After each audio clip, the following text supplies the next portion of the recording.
skal vi til venstre i de sidste lyssignaler. Som man lige kunne se på den blå tavle, så er der her 2 venstre svingsbaner. Så placerer vi os i den længst til højre, medmindre der ligger en langsom accelererende foran os.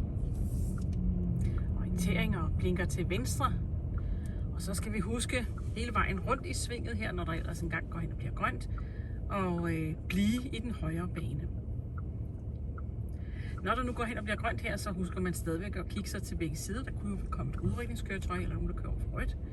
Og inden man kører her, et sidste kig over skulderen, bliver i højre bane hele vejen rundt og ender i højre bane, når vi nu kommer rundt her. Vi kan se, at det er 60 km/t, vi får lov til at køre her. Igen, lige så snart man kommer igennem et kryds, hold øje med, om der er nogle hastighedstavler, som kan have betydning for, hvor hurtigt man må køre.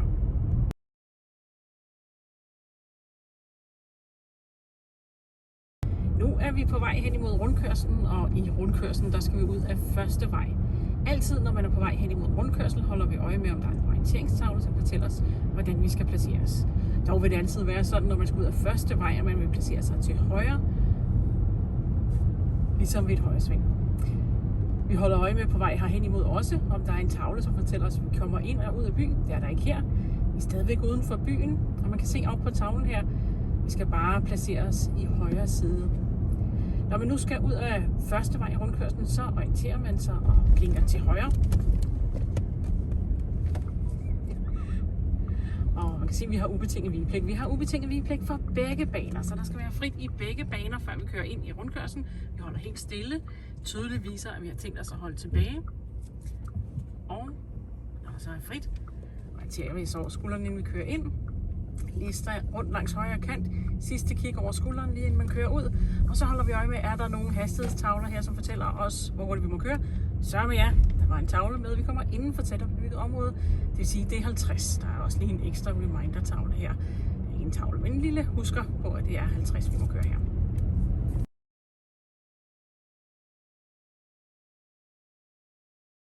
I rundkørslen, der skal vi ud af tredje vej.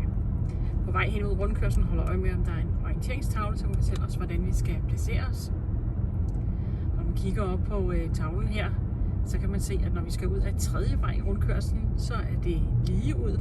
Og vi kan egentlig lægge os i både højre og venstre bane, så tager vi den højre bane. Man kan se, at der er ikke noget om, at vi kommer ind i byen. Vi har ubetinget vigepligt, så vi holder øje med, om der kommer nogen. Hvis der ikke kommer nogen, så kan vi godt køre, men når der kommer nogen, så stopper vi. Bliver i højre bane på første vej, McDonald's er anden vej, og ved her så orienterer vi os og blinker.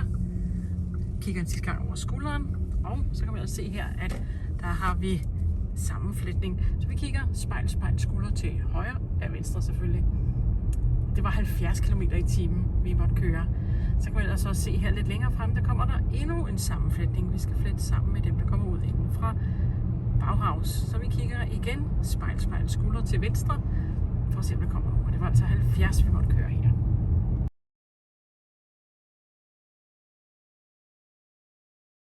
Så skal vi ud af fjerde vej i rundkørslen. Kigger op på tavlen og får set, hvordan skal vi så placere os. Og allerede nu, så kan vi godt orientere os og trække ud i den venstre bane, hvis der ellers er frit. Og man kan se, at man skal helt ind til midten inde i rundkørslen, når man nu skal ud af fjerde og sidste vej. Vi har ubetinget vigepligt, så vi holder tilbage, hvis der ellers kommer nogen. Hvis der ikke kommer nogen, så lister vi bare ind. Det er nemlig rigtigt. Når der kommer en sådan lige lidt pludseligt, så bliver man nødt til nogle gange at bremse en anelse hårdt. Det var anden vej, og så har vi tredje vej, så vi orienterer os og blinker og trækker helt ind til den højre kant. Inden man kører ud, kigger man en sidste gang over skulderen. Og yes. Og så kan man lige se, så kommer vi inden for tættere bebygget område, så det er 50, vi får lov til at køre.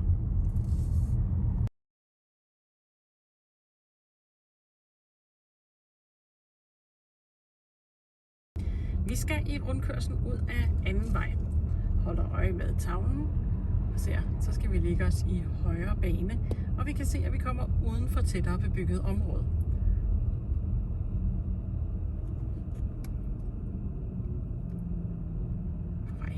rundkørslen holder vi selvfølgelig god afstand til den forankørende.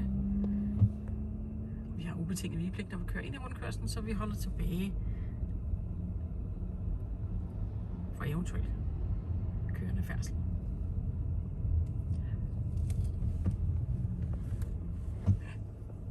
Vi holder lidt tilbage, når vi er usikre på, om de fortsætter rundt. Ud for første vej, orientering, blinke, sidste kig over skulderen, ind og i højre bane her, og så kan man se, der er sammenflætning, så vi kigger spejl, spejl, skulder til venstre. Og så er det altså, vi kommer til sammenflætningen her ved Bauhaus lidt længere fremme. Vi kunne se også, at det var 70 km/t, vi fik lov til at køre. Der er en, vi skal flette sammen med. Han er forrest, så får han lov til at køre først. Orientering, spejl, spejl, skulder til venstre. Vi ser lige efter, om der kommer flere. Det gjorde der ikke. Så skal vi fremme i lyssignalet lave en uvending. Uvending i lyssignalet.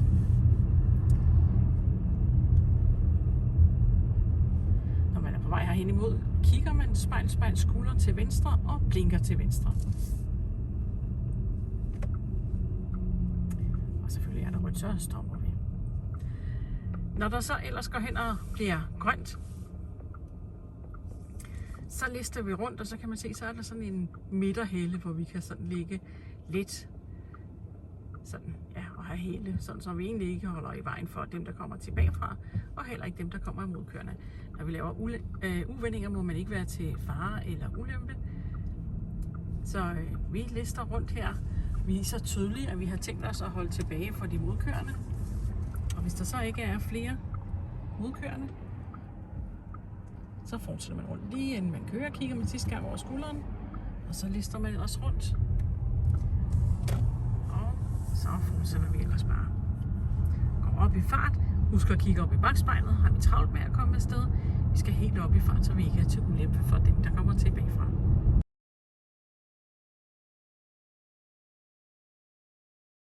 Vi skal ud af tredje vej i rundkørslen. Husk at kigge efter, er der hastighedstavler, og er der en orienteringstavle, som fortæller os til. Vi kan se op på orienteringstavlen, at vi, når vi skal ud af tredje vej, skal ligge i venstre bane på vej ind i rundkørslen. Inde i rundkørslen, der er der 2 baner. Vi holder godt øje med, om der kommer der nogen, der er frit.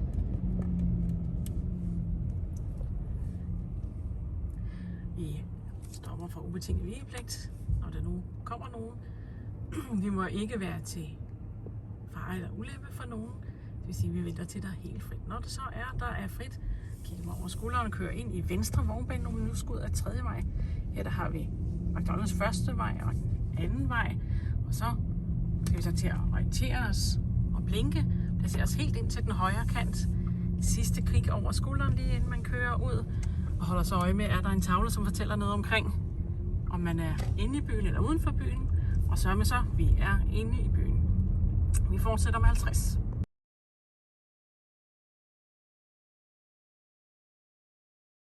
Så skal vi i rundkørslen ud af fjerde og sidste vej. Kigger op på tavlen. Du kan se, så skal vi ind i den inderste bane. Man kan også lige ane over til venstre, at vi kommer uden for et tættere bebygget område.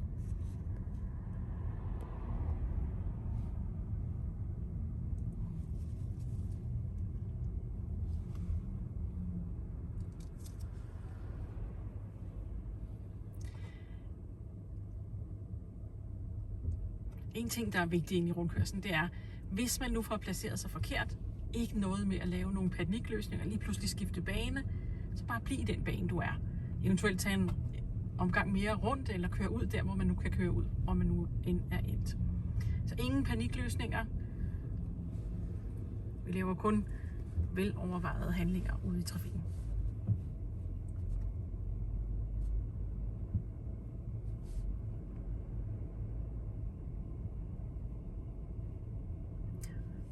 Ubetinget vigepligt, så vi holder tilbage for al kørende færdsel.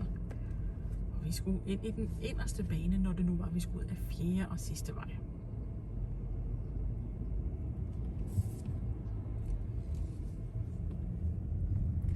Og så bliver vi ellers bare i den her bane. Det var anden vej. Så har vi tredje vej.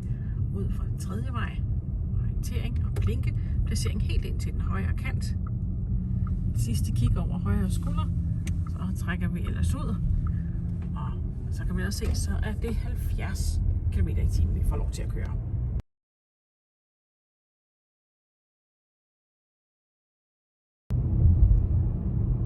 Kommer hen imod rundkørslen, og vi skal ud af, skal vi sige, anden vej i rundkørslen.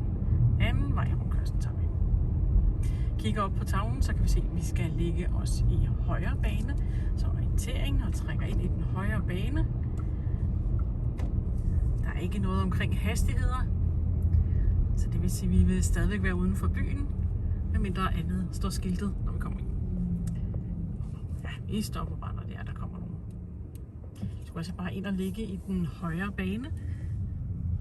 Når vi så skal ud af anden vej, så skal vi altså, når vi er ud fra første vej, orientere os og blinke til højre, helt ind til den højre kant. Sidste kig over skulderen, og så ellers ud og bliver bare i den højre bane. Man kan se, der er ikke noget omkring. Vi er inde i byen, så vi får bare lov til at fortsætte med 70 her, kan vi se.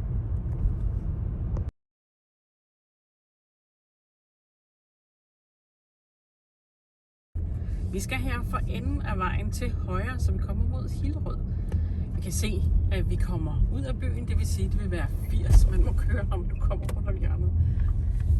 Man kan se her, der er ikke nogen ubetinget vigepligt. Vi fortsætter bare rundt her, orienterer os lige over skulderen, hvis der nu skulle komme nogen, og accelererer op. Vi skal i rundkørslen ud af tredje vej. Vi kigger op på tavlen, og så kan vi se, når vi skal ud af tredje vej, så skal vi, det er svært at se med alle de valgplakater, placere os til venstre bane. Orientering og blinke for at skifte vognbane. Og det var altså tredje vej, og det var sådan mod venstre. Vi har ubetinget vigepligt. Vi holder øje med, om der kommer nogen. Vi holder stille, hvis der kommer nogen. Vi skal være stensikre på, at de kører ud, hvis vi kører. Yes. Så det var første vej. Så har vi anden vej. Når vi er her, så orientering og blinke. Sidste kig over skulderen. Og så ud. Holder øje med tavler. Er der noget omkring hastighed? Sørg med så kommer vi ind i byen igen.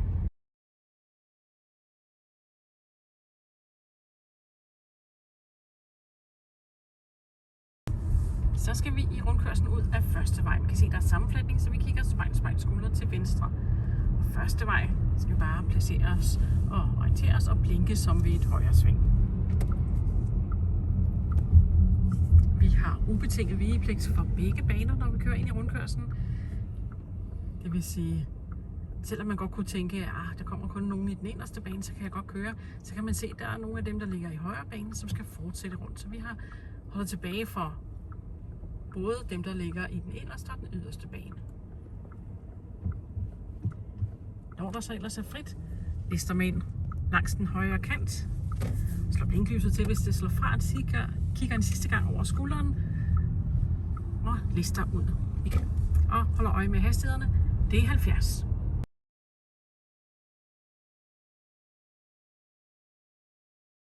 Så skal vi i rundkørslen ud af anden vej. Man kan se, der er sammenflætning, så vi kigger spejl, skulder til venstre. Man kan også se, at vi kommer ud af byen, og vi skal ud af anden vej, og man kan se, så skal man placere sig i venstre bane. Det er lidt atypisk, så hold godt øje med tavlerne. Vi har ubetinget vigepligt, så vi holder tilbage fra al kørende færdsel. Selvfølgelig kommer der en fodgænger, kører vi ikke vedkommende ned.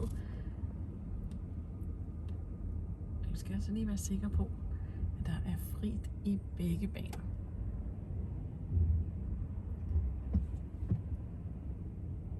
Og så skulle vi altså ind i venstre bane, når det ellers er, der går hen og bliver frit på et tidspunkt.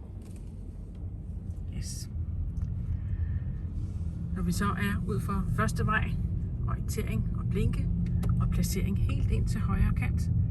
Et sidste kig over skulderen. Nemlig. Og så kan vi ellers se, så kommer vi ind for tættere bebygget område. Det vil sige, at det er 50, vi får lov til at køre.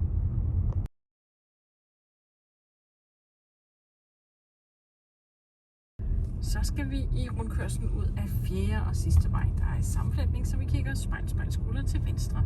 Man kan se, at vi kommer uden for tættere bebygget område. Og altså fjerde og sidste vej. Vi har ubetinget vigepligt, så vi holder tilbage. Hvis der ellers kommer nogen. altså trækker ind i den inderste bane. Så kan man godt bare blive i den her bane. Nemlig, det var anden vej McDonald's, det er tredje vej. Så ud fra McDonald's orientering og blinke. Et sidste kig over skulderen. Og placering i højre bane. Så er der sammenflætning. Kigger spejl skulderen til venstre. Kan se, det er 70, vi får lov til at køre. Og så kommer vi altså også til den her sammenflætning ud fra Bauhaus. Kigger spejl skulder til venstre. Se om der er nogen, vi skal flette sammen med.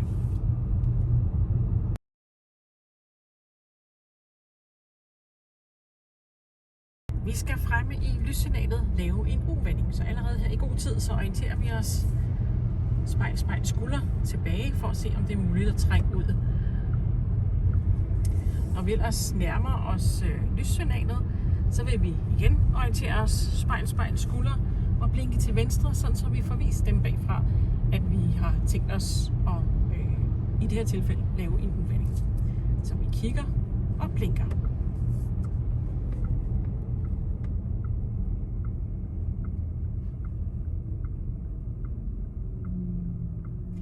Når der ellers går hen og bliver grønt, lister vi rundt her. Man kan se, at de modkørende de har en svingbane, så den kan vi godt liste ind foran. Og er der frit, så kigger vi en sidste gang over skulderen, og så ender vi i højre bane her, når vi nu kommer rundt.